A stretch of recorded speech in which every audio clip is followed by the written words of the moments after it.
Күйеуім жоқ, бірақ сүйгеніммен жасырын өмір сүріп жатқаныма 20 жыл болды. Бір-бірімізді шын сүйеміз. Сол үшін аса бақыттымыз. Бірақ ол құрбымның ері екені есіме түссе, барлық шаттығым шытынап қоя береді. Иә, менің жан құрбымның күйеуі. Онымен училищеде бір курста оқып, жатақханада бір бөлмеде тұрдық. Өріп қойған қолаң шашы қылтасына түсіп тұратын. Өзі өте өжет қыз еді. Әсіресе гитарамен ән салғанда оның жүзі нұрланып, тіптен сұлуланып кететін. Мұндайда жігіт атаулы да тағы бір ән деп сылтауратып қасынан шықпай қоюшы еді. Ал томаға тұйық мен көптің көзіне түсе бермейтінмін дегенмен сөз салған жігіттер болмады емес болды, бірақ оның ешбірі менің жүрегімді селт еткізе алмады. Нақтысында біреуінен басқасы. Мен онымен дискотека өтетін кафенің барында таныстым. Біз тұратын жатақхананың төменгі қабатының бір шетінде кафе бартын. Онда кешкі 8-де жастарға арнап би кеші өтетін. Қыздармен кешкісін сол араға бардық. Бірақ би әлі бастала қоймапты. Кафе бары жиегіне тақалып едім. Оның бір шетінде қара торы жігіттің отырғанын байқадым. Ұялшақтығымды бөлмедегі қыздар бетіме баса беретіннен кейін өзімді сынап көрейін дедім. Сөйтіп әлгі жігіттің сөзге тартып көрмек боп қасына тақалып, менің есім Әсем деп дауыстап. Басында таңғалған ол жігітпен одан кейін емін-еркін әңгіме дүкен құрып, бірге би-билеп жақсы араласып кеттік. Мен оған бөлмемнің нөмірін айттым. Сол кездесуімізде ол маған келіп тұратынын айтып қоштасқан. Дегбірім қашып оның тағатсыздана күте бастадым. Әне-міне келіп қалатын секілді. Ұзын бойлы, қапсағай денелі, қара торы өңді жігіт бейнесі қайта-қайта көз алдыма келе берді. Сонда мен оған ғашық болып қалғанымды түсіндім. Ол бір аптадан соң біздің бөлмеге бас сұқты. Келесіде келбетті жігіт бөлмедегі қыздардың есін шығарып жібергендей, барлығы оны сөзге айналдырып, ананы-мынаны сұрап жатыр. Бір уақытта оның көзі төсектің бірінің үстінде тұрған гитараға түсті. Мынау кімдікі деп сұрады. Ақыры ол да өзге жігіттер секілді қасымдағы шелектің қызының арбауына түсті. Ол бөлмемізге келуін жиілете бастады. Маған келіп жүрген секілді ойын ойнайды. Бірақ бар көңілі әнші құрбымда. Мені құшақтап әңгіме айтқан болады. Ондағы ойы құрбымның қызғанышын ояту. Сөйтіп өзіне деген сүйіспеншілігін арттыру. Ақымақ емеспін ғой? Оның барлығын жақсы білемін. Бірақ сезім алдына дәрменсізбін. Сондықтан бұл ойынның бір бөлшегі болудан бас тартпадым. Одан үмітімді еш үзгім келмеді. Күндердің күні екеуі қол ұстасып менің алдыма келді. Бір-бірін сүйіп қалғандарын айтып, менен кешірім сұрады. Бұлай болатынын мен жақсы білдім, бірақ мұны өз құлағыммен естіп көзбен көрген бір басқа екен. Кеудені керген өкініштен өкіріп жылап қоя бердім. Екі бетімді басып алып сыртқа тұра ұмтылдым. Нақұрыстар, сатқындар деп айғайлап келемін. Көз алдым қап-қараңғы. Адам қатты ашуланса, түк көрмей қалады деген рас екен. Есімді жинасам, үлкен жолдың шетіндегі суағар ішіне түсіп кетіппін. Артымнан өкшелеп жеткен екеуі мені көтеріп алып, жатақханаға алып барды. Төсегіме сұлық түстім. Содан 2-3 күн есімді жинай алмай, елес құсап, есеңгіреп жүрдім. Негізі осымен барлығы аяқталуы тиіс еді. Алайда менің мүшкіл қалім оның аянышын туғызған секілді. Сол кезде маған осындай осал сәттерді неге пайдаланбасқа деген ой келді. Не керек түрлі себеппен оны шақырып алатын болдым. Құрбым ауылға тұрмысқа шығатын жеткізуге кеткен. Сәтті текке жібермедім. Жалғыз қорқатынымды айтып, оны бөлмеге шақырып алдым. Сол түні бірге өткіздік. Менің пәк болып шыққаным оны қатты таң қалдырды. Неге таң қалды? Кейін білдім. Қасымдағы құрбым ол жағынан жұрда екен. Бірақ құрбымның бұл кемшілігі менің артықшылығым оны тоқтатпады. Олар бас қосып отау құрды. Тойда мен қыз жолдас болдым. Сырықтай ұзын шиткі шикіл сары күйеу жолдас емеурін білдіргендей болды. Ішім астан-кестен шыққан, маған сол сәтте бәрібір еді. Алдыма келген бокалды жібермей сілтей бердім. Ішімді өртеп бара жатқан отты сөндірсе деймін. Бақытымнан айырылған күнді мына сарымен бірге жоқтайын деп ойлап отырмын. Сөйтсем әрбір қимылымды қалт жібермей бақылап отырған ол мұның барлығына қарсы боп шықты.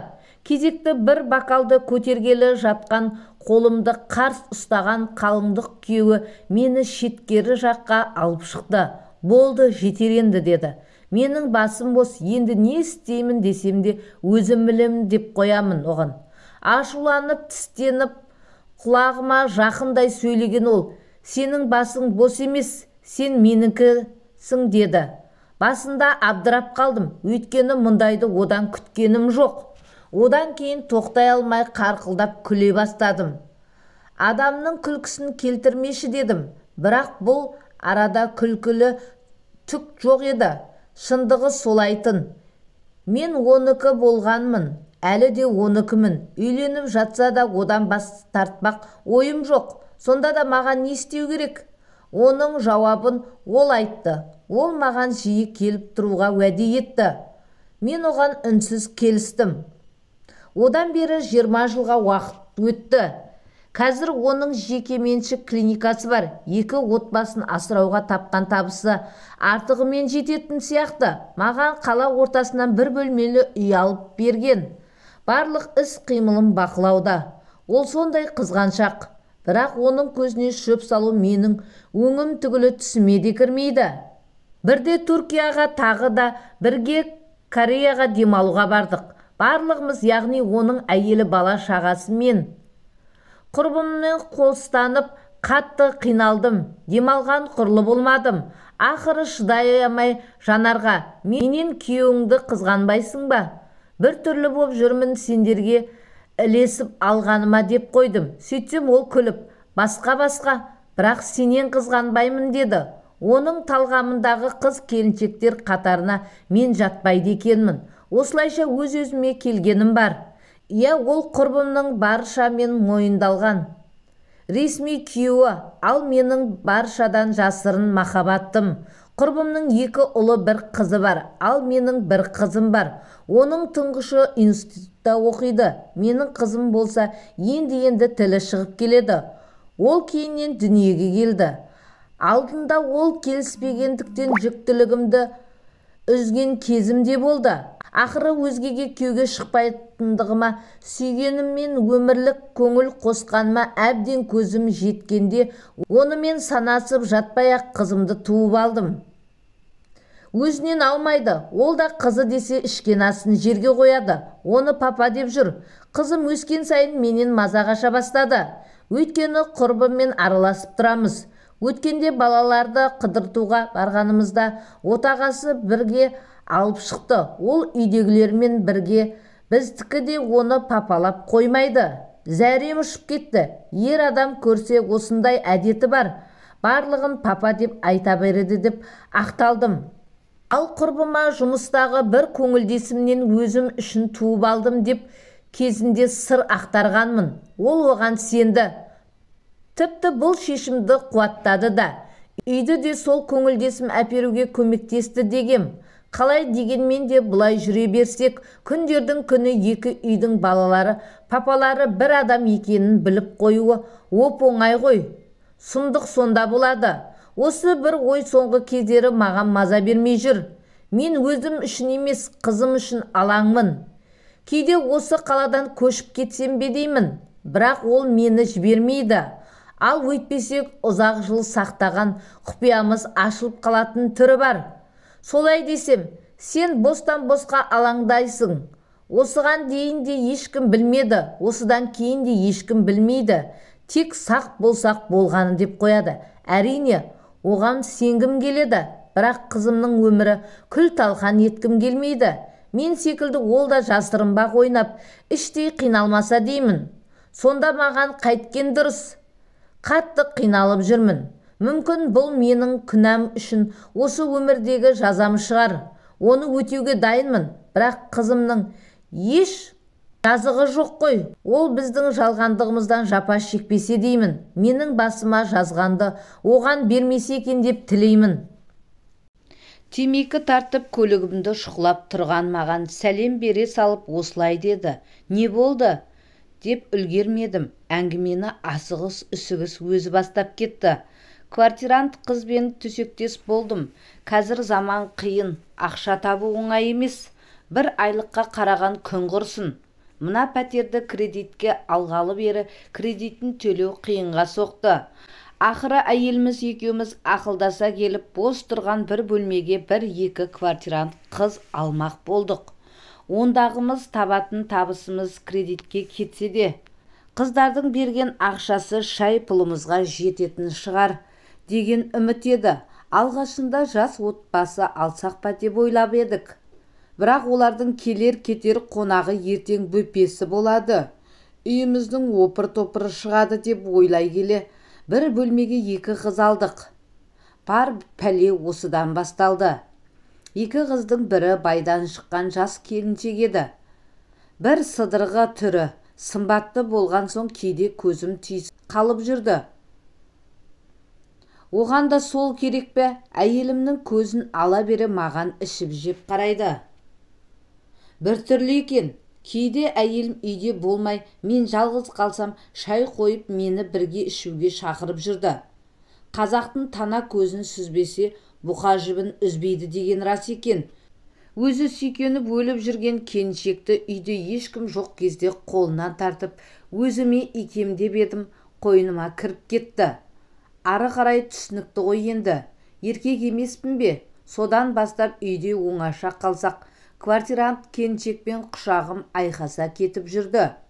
Мұның соңы басыма пәле болып жабысарын білсемші. Бірде жалаңаш құшақтасып жатқанымда ұялы телефоныма түсіріп алып едім. Ыстық құшақта елтіп жатып, өшіруді ұмытып кетіппін. Содан кешке әйелім бір жерге хабарласайын деп телефонымды сұрап алған. Теледидар көріп кішкене қызымды құшақтап жатқан едім. Әйелімнің жан даусы шықты. Жүгіріп барғаным. Әйелім еңіреп тұр. Қолында менің телефоным. Мынау не дейді? Сонда барып суретті өшірмегенім есіме түсті. Телефонды жұлып алып, еденге бір ұрып, тасталқанын шығардым. Басқа жол жоқ. Ана суреттегі біздің төсек құшақтап жатқанның квартирант қыз ғой, деп әйелім тап берді. Ай, қайдағы мен, дұрыстап қарадың ба? Интернеттен көшіріп алған сурет қой деп мен айқайға бастым. Басқа амал қалмады. Дәл сені танимын, не болды? Ақ төсегімді арамдадың, кет үйден, ана жезөкшеңмен бірге тұр. Оны да құртамын, деп әйелім айқайға басып жатыр. Ақыры үйден шығып кеттім. 2-3 күн әйелімнің ашуы басылсын деп достарымның үйіне қонып жүрдім. Қайтып келсем әйелім үйге кіргізер емес. Не істеймін? Басым қатты. Квартирантпен төсектес болам деп сорлап қалдым. Мұңын айтып зарланып тұрған көрші жігітке ештеңе айта алмадым. Не деймін? Нәпсіңе ие бола алмаған өзіңнен көр дегім келді. Бірақ айтпадым. Өйткені осыдан бірер жыл бұрын біз жұмысқа кеткенде баламды қарап жүрген қызды көңілдес етіп алғам деп бір бөсіп еді. Ендігісі мынау, не айтуға болады, білмедім.